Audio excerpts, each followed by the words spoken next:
Hi, I'm Allison Riley for Novus TV. With the federal election fast approaching, Canadians have a very important decision to make on October 19th. So we met up with some of Vancouver Central's candidates to see what their vision for Canada is and how it affects you. We're going to jump right into it. What is your opinion on the current state of the economy and what changes would the NDP like to make? Well, the first thing I want to bring up is that we have great concern about the Trans-Pacific Partnership. A lot of what we're looking at doing is making things affordable. The fact that we are now looking at taking jobs and sending them outside of the country and the manufacturing, so you're looking at the dairy industry, the automobile industry, things like pharmaceuticals, our drugs. Right here in Vancouver Centre, huge amount of seniors that are making choices between buying the drugs that their doctors are prescribing them or food.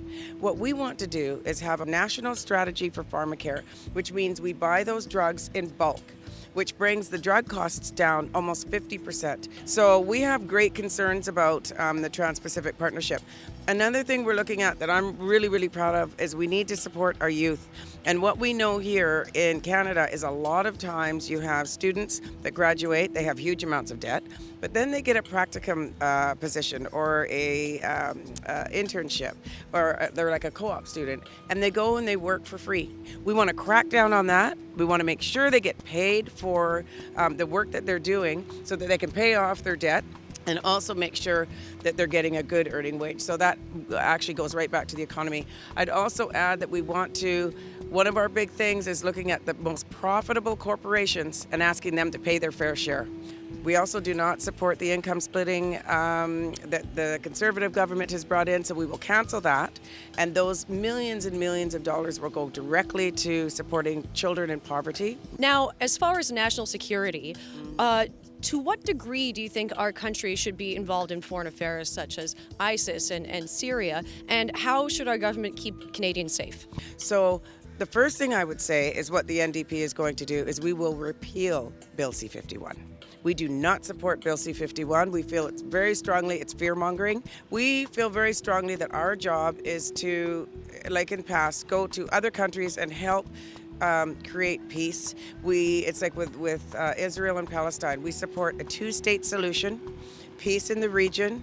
It's a very layered discussion to have, but our history shows that we can go in and we can work with people on the ground. We can work with people, everything from hospitals to working to educate people and create peace. And that's what Canada has been known for, and under the Harper Conservatives, we have lost our way. So that leads me to my next question. What sort of changes would the NDP like to see regarding our justice system? Well, I mean, there's some interesting things happening with the justice system as well as, and I'm going to segue back to C-51, because right now we have a situation where we have people that could be jailed for speaking their mind. We have people that could be put through the system and looked upon as terrorists when they're actually just out there fighting for what they feel is a good cause, a strong cause, a Canadian cause. I mean, the justice system is flawed. I believe very strongly that we've seen that.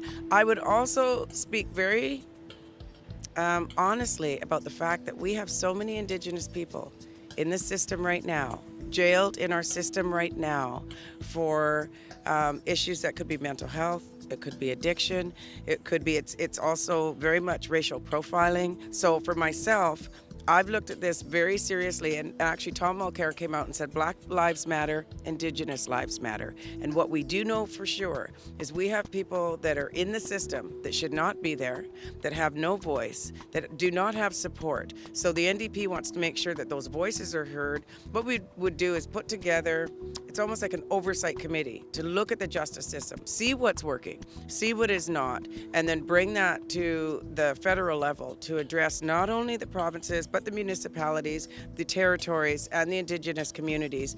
And I believe very strongly we need to bring everybody to the table to have that discussion before moving forward and saying this is what we need to do to change the system. Now, as British Columbians, obviously, the environment is a big component for us. What is your stance regarding climate change, environmental protection, and also pipeline expansion? So one of the motions I put forward was against tripling the tanker traffic, which is right in behind us here where we're standing.